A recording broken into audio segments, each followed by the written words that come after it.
Hi, this is Michael H. Cohen, founding attorney at Cohen Healthcare Law Group. We've counseled hundreds and hundreds and hundreds of healthcare companies, ventures, and practices over the last 30 years.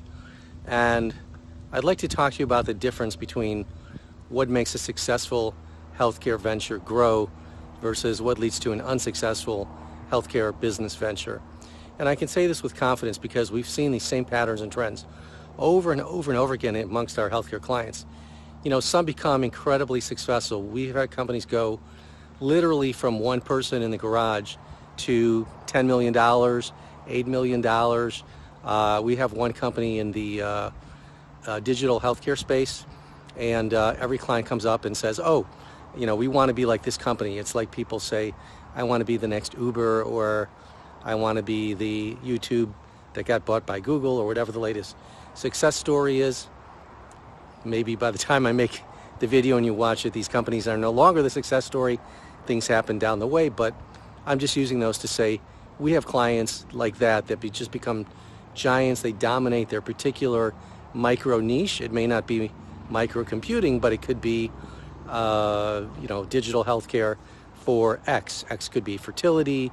X could be hair regrowth. X could be sleep. X could be fitness. It could be, nutrition, any facet of health and wellness. It could be using a particular brand of medicine or one of its cousins, like acupuncture or functional medicine or integrative medicine or concierge medicine, any variation. And this client becomes the industry standard. Now, what makes these companies successful is, believe it or not, they have the willingness to invest in the resources that they need to create the societal impact that they need. Yes, they are judicious about resources. Yes, they have a legal budget like they have a marketing budget. They don't just pour untold monies into things, but they do think about compliance and regulatory risk as well as legal risk. The other day, I was giving legal advice to a client in the home health space. And interestingly, or maybe not interestingly, maybe maddeningly, the law parses these different slivers. The law parses these different slivers of client types into micro variations, but these variations are very important in the eyes of the law. So for example, there's a healthcare organization, a home health organization, or HCO versus a home healthcare agency, or HHCA. And these little differences make a big difference. And what's the difference? Well, they have different licenses. And what does it cost to upgrade from an HHCO to an HHCA? The client told me, well, it's about $40,000. Is it worth it? Depends on the revenues that they're going to get.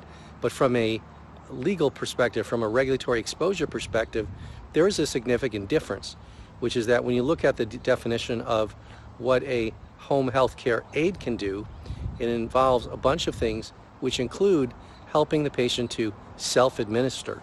Whereas when you can do what a home health agency does, you can hire an RN to do skilled nursing. And skilled nursing includes, as it turns out, administering. And what's the difference between self-administering and administering?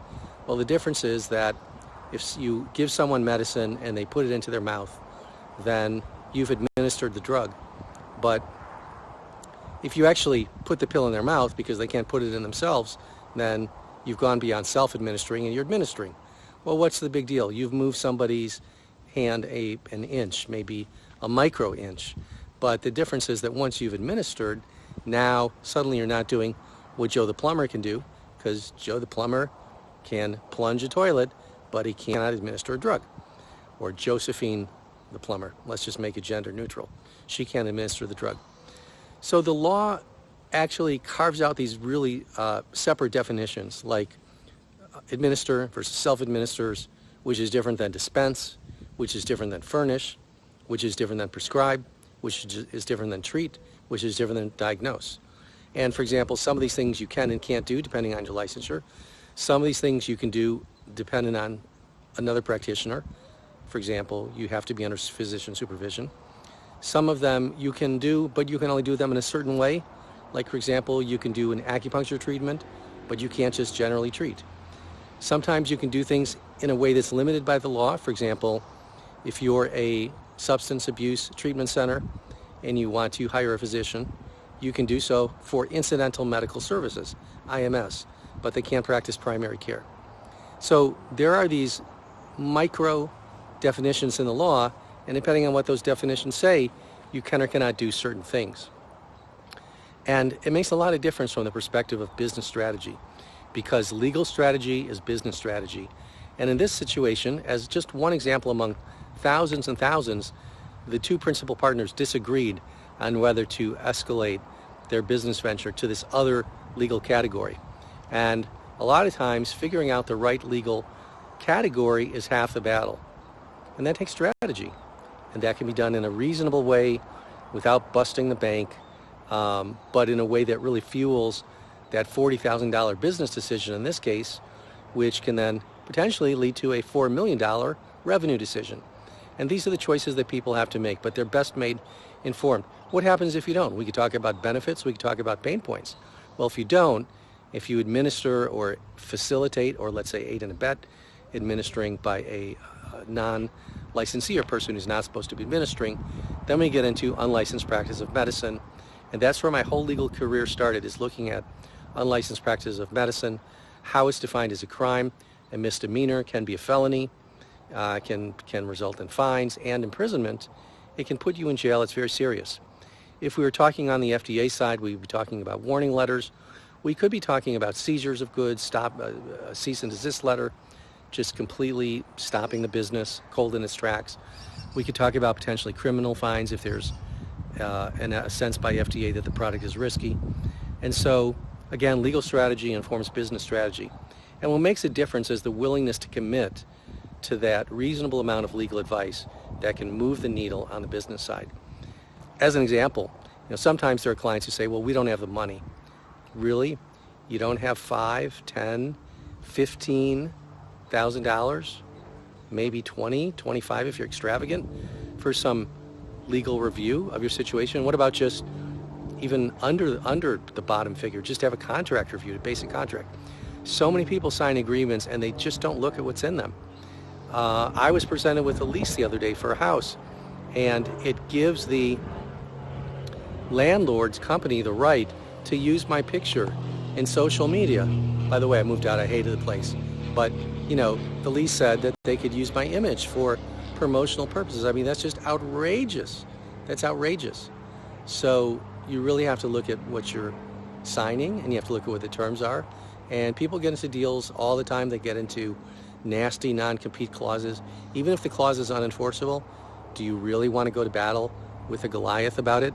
So these are things that you need to think about, because your facial expressions will change when, what hits the fan, and you're presented with these things after the fact. One client came back after a year of not doing anything, and I said, how are things going? Well, such and such university is trying to steal our intellectual property. We're terrified. Well, would you like to have that reviewed? Oh, we don't have any money. Okay, sorry to hear that. What are your revenues? Well, we've kind of crabbed together, X $1,000 a month. I did the math. Gee, that's $500,000 a year. You do have revenue. Yeah, but it's not enough. It's not enough. I mean, you wouldn't spend, a tiny fraction of a percentage of that just to have a contract reviewed that could be $1 million revenue contract for you, but you're afraid to even look at it because the big university could steal your intellectual property. So what happened to that agreement? Is it in the closet? Did they sign it without legal review? Did they play Russian roulette? Did they roll the dice? Don't roll the dice to get legal advice. The companies that are successful, they get the review, they get these agreements modified, they negotiate that, they pursue, and then they make a solid business decision informed by healthcare and corporate legal advice. Michael H. Cohen, Cohen Healthcare Law Group, thank you for watching, and we look forward to working with you soon.